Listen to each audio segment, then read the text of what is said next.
So as we live life, there are obviously some God-ordained laws that govern the universe in which we live. Some of those laws are permanent, and some of them are predictable. Some of the permanent laws obviously would be like the law of gravity. If I were to jump off of the stage, I'm going to go down. There's no time, as far as we know in human history, that anyone has defied the law of gravity. It's one of those that if you jump off of a building, no matter how much you believe that you can defy the law of gravity, you're going to plummet to the earth and get hurt if you jump. That is a law of the universe. It's not necessarily found in the Bible that God put in place. That simply happens. Other laws of the universe, laws of nature, are more what we would call predictable. One of those laws that actually is found in the Bible, but goes kind of beyond the Bible scope, is the idea that you reap what you sow.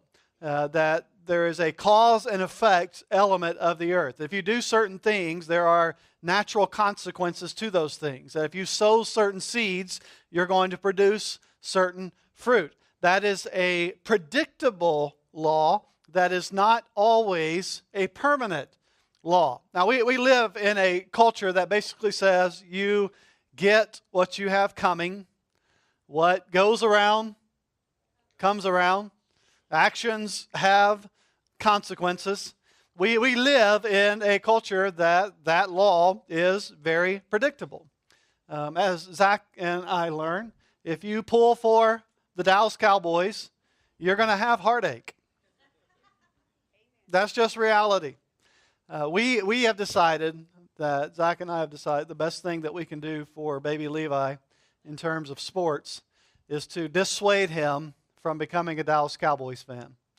If we can point him in a different direction, that we can save him a lot of future heartache and a lot of pain. And so we've decided the best thing that we can do for him is to encourage him to pull for another team. You guys have any suggestions out there? Alabama, no, I get it, Alabama. And so if you pull for certain teams, you're going to have certain consequences. The sow and reap principle is very and usually predictable. And it can work for you, and it can work against you. If you save money, you will have money. If you save money for your retirement, hopefully when you retire, you will have money. If you decide, I'm going to eat nothing but carbs, and I'm not going to exercise in any way, and I'm going to eat as much carbs and as much sugar and as much bread as I choose, and I'm going to do no exercise. I want to see how little exercise I can do. The likelihood is you will gain weight.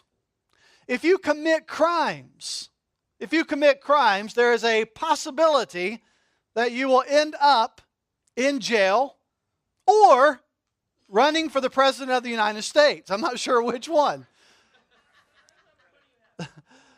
If you pursue academic diligence, if you study hard, work hard, apply yourself academically, then there is a higher chance that you will make better grades.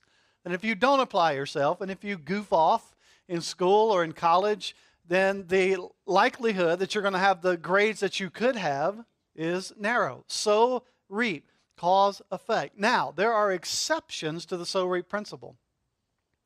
There are very healthy people who have heart attacks, who have things that go wrong with their body, who eat the right things, exercise the right amount, but still have things go wrong with their body. There are people that save money and are great stewards with their money and are diligent with their money who have financial tragedy. We saw just in the last decade in our country, people that put away money and save money and put it into certain type of accounts that they thought were secure, and suddenly, hello, surprise, you've lost everything. There are exceptions to the rule. There are people who are not good stewards, who are not diligent, who waste their money, who win the lottery, and suddenly have a lot of money. The laws of nature in this case, cause and effect, sow and reap, they are predictable, but they aren't necessarily permanent. The expectation is that if you sow, you reap. cause effects, but there are exceptions of what we do not expect. We expect you get what you deserve. What goes around comes around. But there are exceptions to that rule. And we call those exceptions in this series grace. Charis is a series that says God gives us what we do not deserve. And it is what makes grace so unpredictable and untamable and uncontrollable.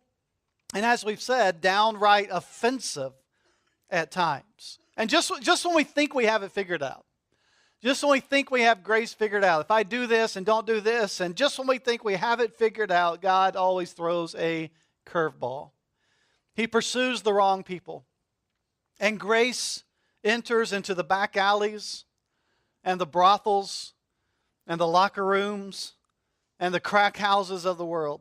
And God seems to pursue people He should not pursue in a cause-effect, sow-reap world.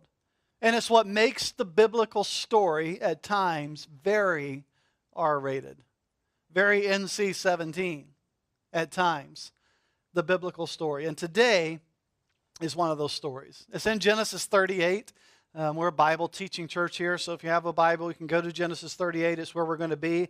I'll be honest with you, I'm not going to read the whole chapter today because there's ears in the room that we're going to be asking a lot of questions when you get home if we read through some of these verses. So all the adults in the room, you can go home and read it.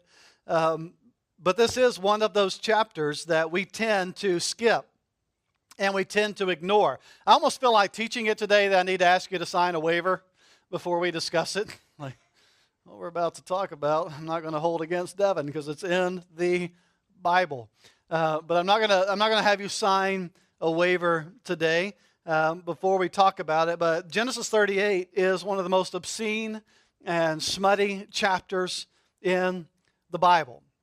And we're not talking about the life of Donald Trump, and we're not talking about a Clinton White House. This is actually stuff in the Bible. Let me give you some background before we jump into some of our text today.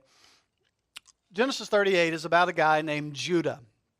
Judah is the son of Jacob. We talked about Abraham last week. Abraham had two sons, Jacob and Esau, who were twins. One of those sons, Jacob, who was a very deceptive guy, and it's a story in and of itself. One of those sons, Jacob, had 12 sons by multiple women, and that's a different story. One of those sons became the patriarch to one of the 12 tribes of Israel. So the 12 sons of Jacob became the 12 tribes of Israel. And each of the sons was a name that represented that tribe. So Judah is obviously the patriarch of the tribe of Judah within the country of Israel. And what we learn about Judah is he's not a moral example. He's not a citizen of outstanding character. Now, I do believe that Judah tried to put on a good front. And I do believe he tried to protect himself. And I do believe that he tried to protect his immorality with morality at times. But he was very shady. And we'll see behind the scenes he was very obscene. And based on his story, if you knew about Judah, and if you knew he was going to move into your neighborhood, you'd probably move out. You'd probably call the police. He would definitely be on the sexual predator watch list. And you would probably, in order to protect your wife and children, would move out of the neighborhood if Judah moved in. And yet, it is in this R-rated story that God weaves His message of grace. Let me set the stage. We're going to read just the first 5 verses of Judah 38, and then I'll kind of set the story up for you. It happened at that time that Judah went down from his brothers and turned aside to a certain Adamite whose name was Hira. There Judah saw the daughter of a certain Canaanite whose name was Shua. He took her and went into her, and she conceived and bore a son, and he called his name She conceived again and bore a son, and she called his name Onan. Yet again she bore a son, and she called his name Shelah. Judah was in Chezib when she bore him. So, let me set the stage, tell the story, and then we're going to jump into how this fits into God's story. Judah lusts after a Canaanite woman named Shua. Now, in Israelite days, it was very, very clear from God that they were to only marry within the tribe of Israel. There's a lot of different reasons for that. But they were not to marry outside of the 12 tribes of Israel. And so Judah sees a woman who is a Canaanite, which would not be a God follower, a follower of the true God, but would worship idols. And so Judah lusts after and pursues this Canaanite, which was a big no-no. And then not only does he do that, but he sleeps with her, has sex with her, which is a big no-no in God's economy. And then he bears 3 sons with her, which was a big no-no in the way God had set things up. A Canaanite and an Israelite coming together, their children would have been kind of these half-breed, follow God, not follow God, idols, not idols. Just a big no-no in the way God had set things up. They named these 3 sons. The first one, Now, I don't know where that name came from. Maybe like, what do you want to name your son? Okay, it is. We were this close to having a son named Levi Lucky Hudson. His middle name is Locky. That's just, you have to read the story about that. But it's my grandfather's name. We wanted to name him after my grandfather. And so his name is Levi Locky Hudson. And when they handed me the final paperwork for his birth certificate and social security card, I took one last look at it, and they had Levi Lucky Hudson. So we almost had a Levi Lucky. Maybe that's what happened here. What do you want to name your son? Okay, it is, E-R, onto the birth certificate. Was assigned by Judah a wife whose name was Tamar, if you go on and read the text. Is so wicked before God. We don't know what all he did, but all we know is that the text says he is so wicked before God that God ends his life. That's His second son, Onan, in that day was required by the law of Israel to marry, because he was single, to marry his brother's now ex-wife, his widow, to marry the widow, to keep the family heritage going, to keep the seed going. And so the second son, Onan, marries Tamar, and to perform his duties as the brother-in-law, to provide her an offspring. And I honestly don't even want to get into what happens with Onan, but let's just say that his job was to impregnate her, and let's just say he was uncooperative, okay? Because he was uncooperative, God judged him, and his life was taken. Son 1, so wicked his life was taken. Son 2, uncooperative in the way God has set things up. God judges him, his life is taken. Now if I'm son 3, what am I thinking in this moment? Like, I don't have anything to do with Tamar if I am son 3. Son 3 is named Sheila. He has 2 dead brothers. Sheila's like, look, I don't like dead. And they basically blame Tamar. She's like this black widow now, all of a sudden, has 2 dead men in her life. Judah really doesn't want Sheila to die, and so he says, look, here's the deal. He's not old enough to marry. The third son's not old enough to marry. So Tamar, what I want you to do is I want you to live life like a widow. That meant that they dressed a certain way, behaved a certain way. I want you to go back to your father's house and live life like a widow until he is old enough to marry you. His real plan was for her to go and live life alone and hope that it all goes away, and that his third son doesn't have to marry Tamar. Now you can see how this is shaping up. I mean, again, just the details of this story is shaping up like a late night Cinemax series. I mean, not good stuff going on. Very immoral. Well, years pass, and Tamar realizes that the plan is not going to happen. She's not going to marry the third son, and in her mind, she will die an old maid and childless. And so, she devises a plan to get back at Judah and secure her future. In the meantime, Judah's wife dies. So the father, Judah, father of the 3 sons, 2 dead sons because of their wickedness. 3rd son that's supposed to marry Tamar. They've pulled him away like, no, he's not old enough. You wait. You go live like a widow. Someday you'll get married, knowing all along the plan is not for them to marry Tamar just to live as an old maid and childless the rest of her life. Judah's wife dies, and he begins to live life like a single man, which again is a no-no according to God's standards. I don't even want to get into what this is all about, but let's say that one day during a certain season of life, Judah and his buddies, they head up to a sheep shearing party. Man, that sounds like fun. In that day, it was a lot of fun. Certain time of the year, when they brought the sheep in and sheared the sheep and the harvest came in, they celebrated. They celebrated hard. And so they went up to a nearby city for this sheep shearing party one weekend. And on the way, Judah sees a prostitute outside of the city and he propositions her. So these type of weekends, these type of celebrations, they were Vegas-style celebrations. What stays there, happens there, stays there. They would go up, lots of alcohol involved, random sex with random strangers, just that type of incident. So as they go up for this party, as they're heading near the city, prostitute comes out, Judah propositions her. If you read the text, the proposition is basically like, hey, can I sleep with you? I mean, very romantic. And so he goes in to sleep with her.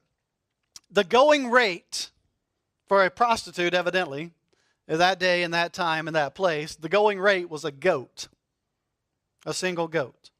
Problem is, Judah is fresh out of goats until after the party. When he goes to the party, he'll have the money, he'll have all the harvest, he'll have a goat.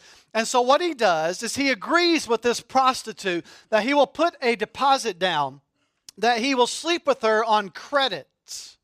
He says, look, here's what I'll do. I will give you my signet stamp. That was kind of a driver's license in their day and age. It represented who they were. That stamp would represent his signature. I will give you my signet stamp.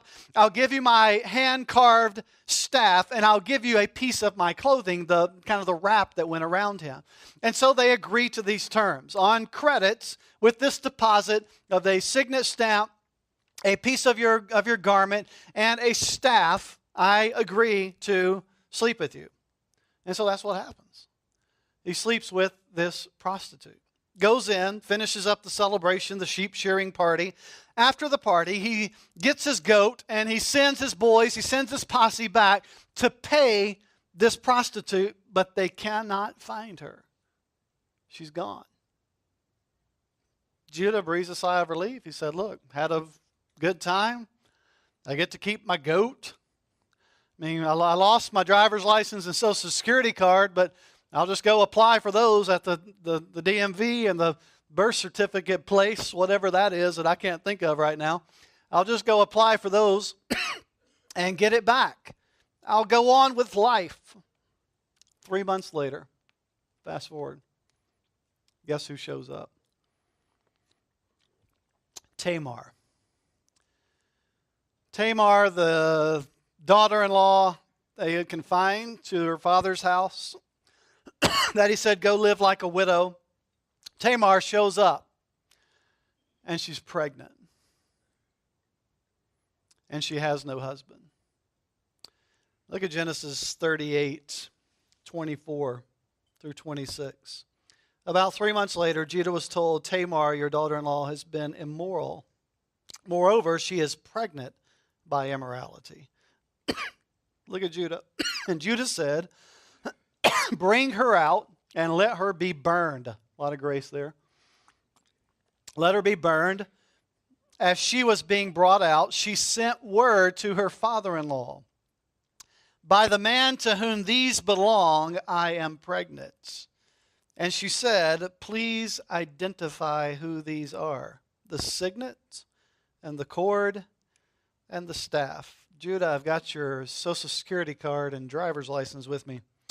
26, then Judah identified them and said, she is more righteous than I, since I did not give her to my son Shelah, and he did not know her again. Tamar shows up pregnant. Suddenly Judah sees a way out of his obligation. He sees a way to cover his own image. Suddenly, he's concerned with morality because it fits his agenda. Suddenly, he's concerned with doing the right thing because it saves face. And Judah says, let's bring her out. Let's judge her. Let's take her life. Tamar says, hold up, wait. Before you judge me, you might want to know who the father is. I've got a little sack of merchandise here that'll let you know who the father is. A signet, a staff, a cord. What we learn is that Tamar was the prostitute, the daughter-in-law, propositioned as a harlot to the father-in-law. Man, his tune changes. She is more righteous than I. If you read the rest of the story, she gives birth to two twins, Perez and Zerah. Now, Devin, what does this soap opera about a creepy conspirator and hypocrite have to do with grace? Where do we find Charis in this story that really should be confined to the back pages of the Bible, that we don't want to read in our children's Bible story books, that we really don't want our kids reading through? Where does this story fit into the message of grace? Here's the key. Don't miss this. Grace is found in Genesis 38, and I'm going to give you a profound truth right here. Genesis 38 comes after Genesis 37, and it comes before Genesis 39. Write that down. It comes just after Genesis 37, and wait for it. It comes just before Genesis 39. Doesn't that blow your mind? Right between Genesis 37 and 39 is Genesis chapter 38. Let me explain what I mean. You see, the story of another one of Jacob's sons begins in Genesis 37. It's a young man named Joseph. The Joseph. The rock star of right decisions. The king of purity. If you know the Bible story, the favorite son of Jacob, of all of his 12, Joseph was his pride and joy. The coat of many colors, Joseph. The dreamer, Joseph. The Joseph who was sold into slavery by his own brothers and taken to Egypt and placed in charge as a servant of one of the commanders of Pharaoh's army, a guy named Potiphar, and he rises in the ranks in Potiphar's house because of his faithfulness and his trustworthiness and his lack of bitterness, but his willingness to help and to serve. And he quickly rises in ranks to the top of Potiphar's house and is in control and in command before he's propositioned by Potiphar's own wife.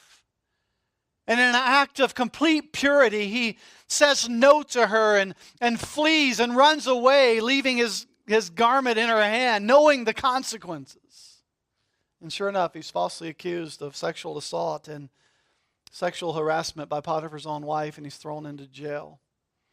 And there he is, imprisoned in jail, never growing bitter, staying faithful to God. He interprets dreams in jail. He's the dream interpreter again, rises in the ranks. He's left alone in jail when there seems like he should have gotten out, and injustice is served to him.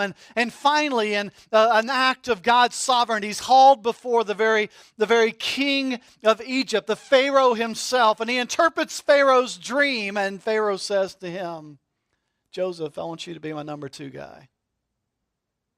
And time again throughout the text, we see this phrase, God was with Joseph. God is with Joseph. Joseph, Mr. Purity, Mr. Right Decisions, the faithful one. One of the few characters in the Bible with really no immorality in his backstory. The kind of person, don't miss it, the kind of person who in our minds deserves grace. When we live in a sow-reap, cause-effect world, if we're writing down the list of people that make the right decisions and are pure and do the right thing, that deserve God's grace somehow, Joseph gets it. If you get what you deserve, then Joseph deserves grace, it seems. Joseph was pure and he was blessed. I say that. He was pure and he was blessed outside of the fact he lived a lot of his life falsely accused in prison. He was betrayed by his own brothers. He was persecuted for a large part of his life. Before we #bless everything, we need to remember Joseph's blessing looked pretty brutal at times. And in Genesis 37, God begins the Joseph story, and then suddenly he stops. And God interrupts Joseph's story to tell us about Judah, who, if you didn't pick up on it, is the opposite of Joseph in every way. Like even the little headings in my Bible, the little headings in Genesis 37, it's Joseph's dreams, Joseph sold by his brothers. Genesis 38, my little heading, which again was added, is not a part of the actual text. The little heading of Genesis 38 is just Judah and Tamar. And then the little heading of Genesis 39 is Joseph and Potiphar's wife. Like that's the description.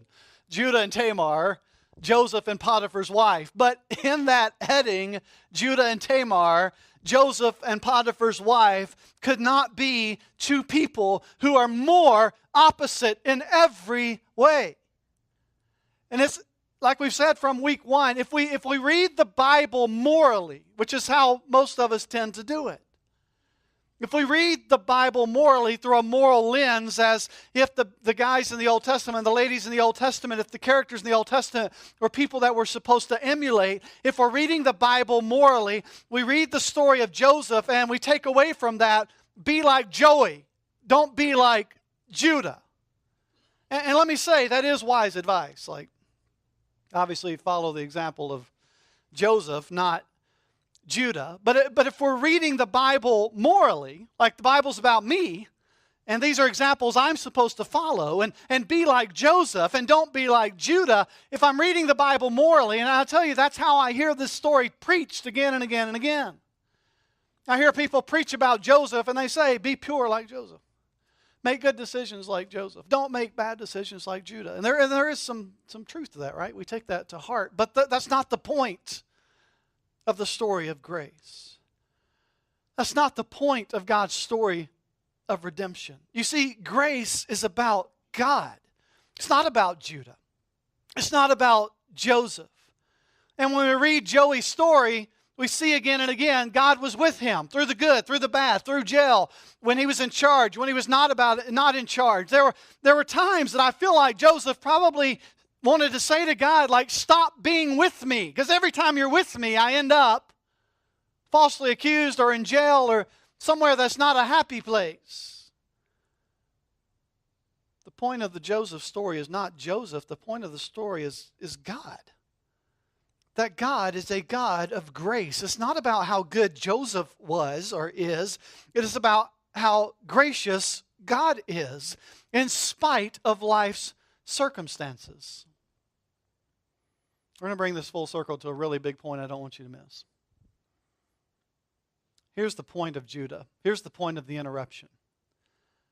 God redeems morally messy people. Listen, wickedness does not win. Evil doesn't win. Brokenness doesn't win. God weaves his story of grace through sinful, broken, wicked people. Let me show you something fascinating. Matthew chapter 1. We're introduced to the story of Jesus in the New Testament. Matthew's the very first gospel. When you open up the New Testament to read about Jesus, Matthew begins by giving us the genealogy of Jesus. He was writing his gospel to a group of Jews. It was very important for them to know and understand where Jesus came from, that he was the son of David, that he came from a royal lineage. That was Matthew presenting his case in a way that would give credibility to the story of Jesus. And so Matthew begins his story in the book of the genealogy of Jesus Christ, and he throws out these really big names: the son of David, the son of Abraham, and all the Jewish people's like, wow, Abraham, David. And then verse 2, right up front, Abraham was the father of Isaac. Okay, we're okay there.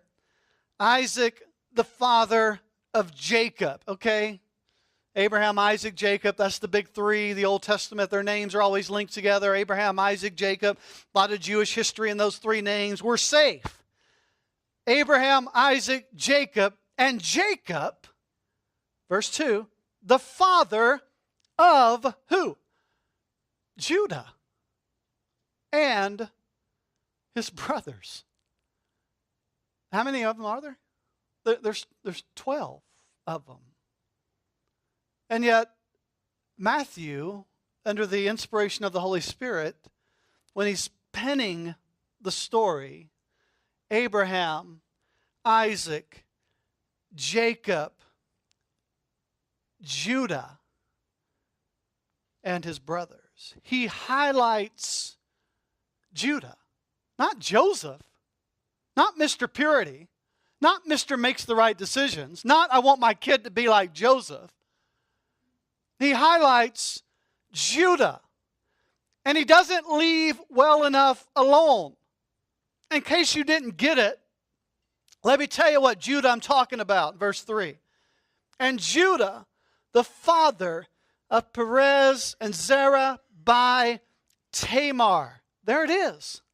He just lays it out there. Judah and his brothers. But not just any Judah. Don't forget what Judah I'm talking about. And he takes us back to Genesis 38. The Judah that I'm talking about, this illegitimate son from an incestuous, scandalous affair, who between a pervert and a woman who deceives her father-in-law into having sex with her by acting like a prostitute. That's the Judah I'm talking about. The bloodline of Jesus works its way through the brokenness. Remember Genesis 3:15? Between your seed and her seed, there will be enmity. There'll be brokenness. And the bloodline of Jesus works its way through that brokenness, and the stories that we tend to hide and rewrite and sweep under the rug, God puts them on the front page. Right out of the gate. Matthew 1. Abraham, Isaac, Jacob. No commentary on any of the big three. Jacob, who was the father of Judah. 12 sons, but let's talk about Judah. Don't bring up Judah. I mean, let's talk about Joseph. There's other sons we can talk about. Let's talk about Reuben. Let's talk about Benjamin. Let's talk about Dan. Let's talk about one of the other sons that seem to make better decisions. But right out of the gate, let's talk about Judah. And in case you don't remember what Judah I'm talking about, it's the Judah that slept with his own daughter-in-law, who impregnated his own daughter-in-law, who propositioned a prostitute who he ended up being a family member. Let's talk about the brokenness. Let's talk about the people we do not want our kids to grow up to be. Let's talk about the people who are not moral examples for us to follow, because here is the message of Charis. Here is the message of grace. God chooses who? He chooses Judah not Joseph. And here's the gospel. In picking Judah, he picks me.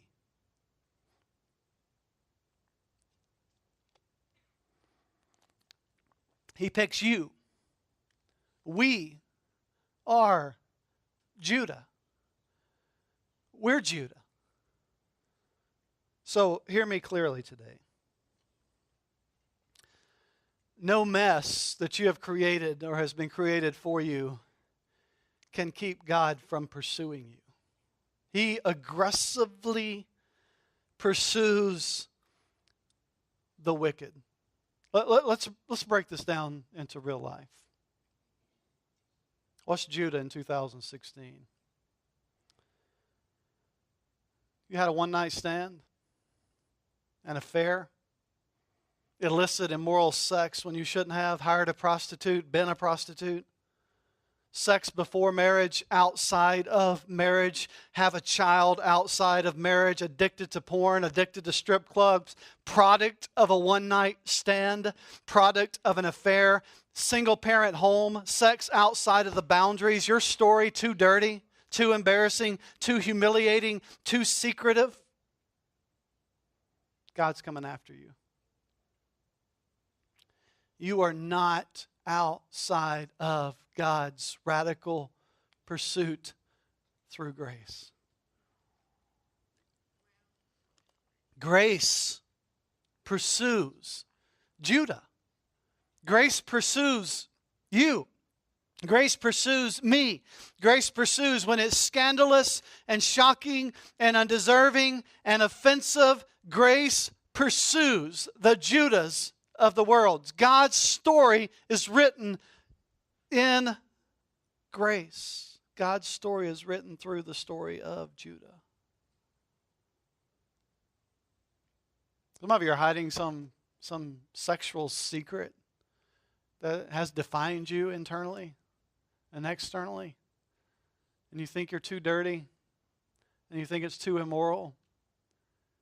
Hear me. God pursues you. Grace finds its way into the filth, the brokenness, the dirt, the smut, the back alley, the whorehouse, and it redeems and pursues and restores and heals. How messy is your life?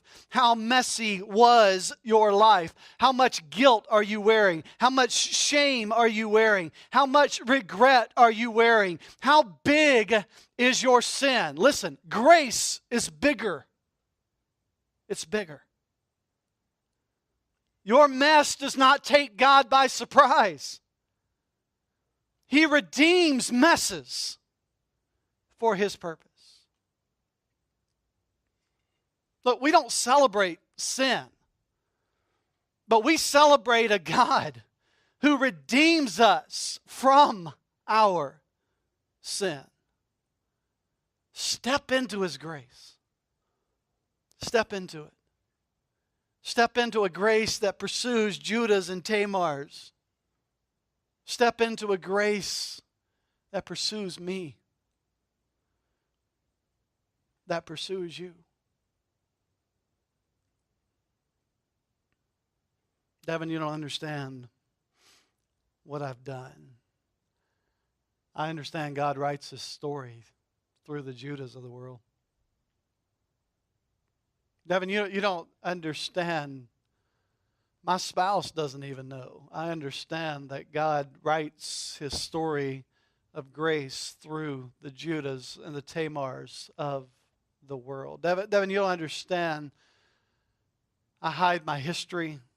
I go out of my way to delete. I keep it secretive. I have secret accounts. Devin, you don't get it. I know that when Matthew opens his gospel, he says, Abraham, Isaac, Jacob, and Genesis 38, Judah. Not Genesis 39, Joseph. Not Genesis 37, Joseph. Genesis 38, Judah. Listen, those of you that know my story, you know I've been there. I've lived it. I've lived it. I've lived the secret. I've lived the darkness. I lived the, I don't want anyone to find out. I've lived the, if people knew. I've lived the, can God forgive me? Will God pursue me? I've lived it. We are Judah.